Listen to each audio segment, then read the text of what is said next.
요한복음 1장 1절에서 18절 말씀. 태초에 말씀이 계시니라. 이 말씀이 하나님과 함께 계셨으니 이 말씀은 곧 하나님이시니라. 그가 태초에 하나님과 함께 계셨고 만물이 그로 말미암아 지은 바 되었으니 지은 것이 하나도 그가 없이는 된 것이 없느니라. 그 안에 생명이 있었으니 이 생명은 사람들의 빛이라. 빛이 어둠에 빛이 돼 어둠이 깨닫지 못하더라.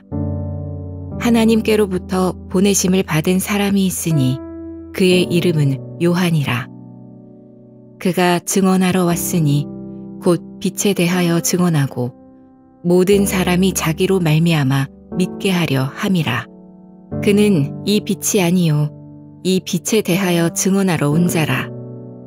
참빛 곧 세상에 와서 각 사람에게 비추는 빛이 있었나니 그가 세상에 계셨으며 세상은 그로 말미암아 지은 바 되었으되 세상이 그를 알지 못하였고 자기 땅에 오매 자기 백성이 영접하지 아니하였으나 영접하는 자 곧 그 이름을 믿는 자들에게는 하나님의 자녀가 되는 권세를 주셨으니 이는 혈통으로나 육정으로나 사람의 뜻으로 나지 아니하고 오직 하나님께로부터 난 자들이니라. 말씀이 육신이 되어 우리 가운데 거하심에 우리가 그의 영광을 보니 아버지의 독생자의 영광이요 은혜와 진리가 충만하더라.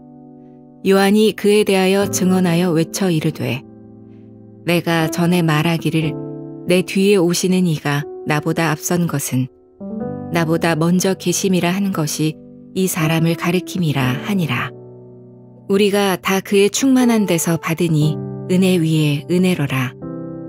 율법은 모세로 말미암아 주어진 것이요 은혜와 진리는 예수 그리스도로 말미암아 온 것이라. 본래 하나님을 본 사람이 없으되 아버지 품속에 있는 독생하신 하나님이 나타내셨느니라. 오늘도 주만나 묵상을 통해 영혼의 부요함을 누리시기를 주님의 이름으로 축복합니다. 우리 기독교의 핵심은 예수님입니다.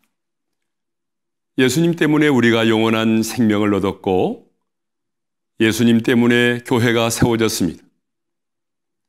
그러므로 우리 믿는 자들은 예수님을 알기에 힘을 써야 합니다. 그렇다면 우리가 어떻게 예수님을 알 수 있을까요?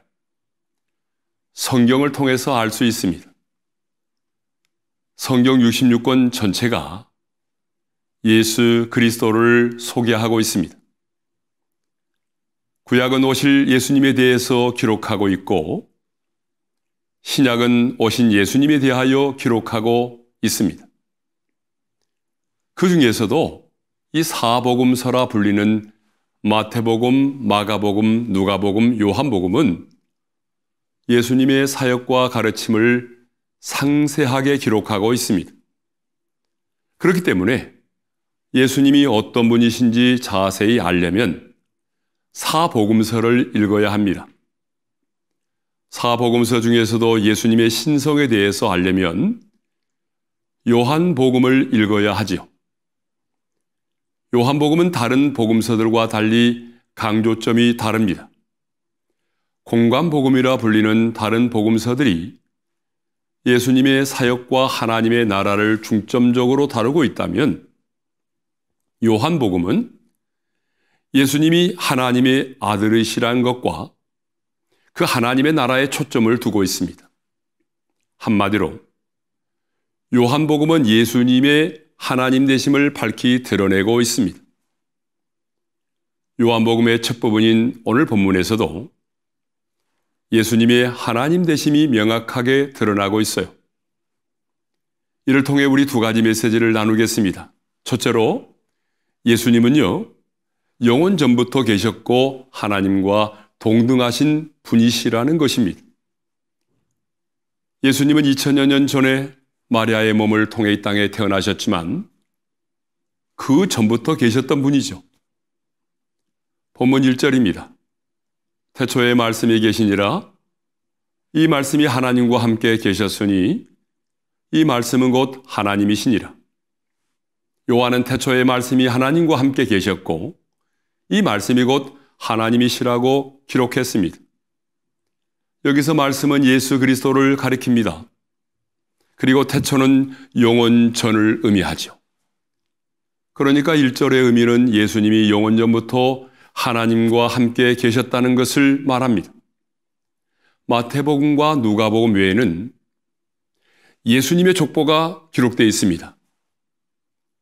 예수님이 아브라함과 다윗의 후손이시며 구약에서 예언한 메시아라는 것을 드러내기 위해서 족보를 상세히 나열한 것이죠. 그런데 요한은 예수님의 족보를 소개하지 않고 곧바로 영원전으로 거슬러 올라갑니다. 예수님이 사람의 몸을 입고 오셨지만 본래는 이 세상이 존재하기 전부터 하나님과 함께 계셨던 분이라고 하는 것을 강조한 것입니다. 그리고 요한은 예수님이 하나님과 함께 계셨을 뿐만 아니라 그분 자신이 곧 하나님이시라고 기록하고 있습니다. 이것은 예수님이 하나님과 동등하신 분이라는 뜻이죠. 성도 여러분, 예수님은 근본 하나님의 본체이십니다. 찬양받기에 합당하신 분이십니다.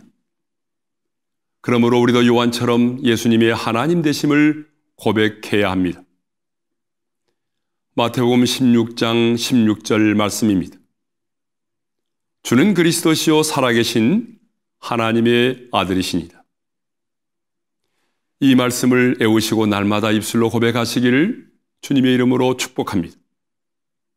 자, 둘째로 예수님이 구원의 열쇠이십니다. 사도 요한은 예수님의 하나님 되심을 선포하면서 복음서를 시작을 했습니다. 그리고 하나님 되시는 예수님이 이 땅에 오셨지만 세상과 그의 백성이 그를 알지 못했고 영접하지도 않았다라고 말씀합니다. 본문 10절과 11절입니다. 그가 세상에 계셨으며 세상은 그로 말미암아 지은 바 되었으되 세상이 그를 알지 못하였고 자기 땅에 오매 자기 백성이 영접하지 아니하였으나 세상의 사람들은 예수님을 통해 지음을 받았음에도 예수님을 하나님으로 인정하지 않았습니다. 예수님이 직접 활동하셨던 2000년 전에도 그랬고 우리가 살고 있는 이 시대도 마찬가지입니다. 지금은 예전에 비해 복음이 많이 전파되었지만 여전히 많은 사람들은 예수님을 그저 4대 성인 중에 한 사람으로 인식합니다. 예수님을 그리스도요 하나님의 아들로 고백하는 사람들은 전체 인구에 비하면 아주 소수입니다. 하지만 성경은 예수님의 하나님 되심과 예수님에게 구원의 열쇠가 있다라고 하는 것을 분명히 말씀하고 있습니다. 본문 12절입니다. 영접하는 자, 곧 그 이름을 믿는 자들에게는 하나님의 자녀가 되는 권세를 주셨으니 예수님을 영접하는 자에게만 하나님의 자녀가 되는 권세가 주어집니다. 어느 누구도 예수님을 통하지 않고는 하나님의 자녀가 될 수 없고 영생도 얻을 수 없습니다. 그러므로 성도 여러분, 세상이 뭐라 하든지 예수님을 향한 신앙의 고백을 멈추지 않기를 바랍니다. 그리고 때를 얻든지 못 얻든지 주변 사람들에게 예수님이 구원의 열쇠라고 하는 소식을 전하시기를 주님의 이름으로 축복합니다. 기도하겠습니다. 2000년 전 인간의 몸을 입고 이 세상 가운데 오신 예수님, 주는 그리스도시요 살아계신 하나님의 아들이십니다. 예수님은 영원전부터 계셨고 예수님 자신이 바로 하나님이시며 하나님과 동등하신 분이십니다. 그리고 예수님만이 우리의 유일한 구원의 길이시고 진리시고 생명이심을 믿습니다. 그러므로 오늘 하루만이 아니라 우리의 일생에 이 신앙의 고백이 떠나지 않게 하여 주옵소서. 예수님의 이름으로 기도합니다. 아멘.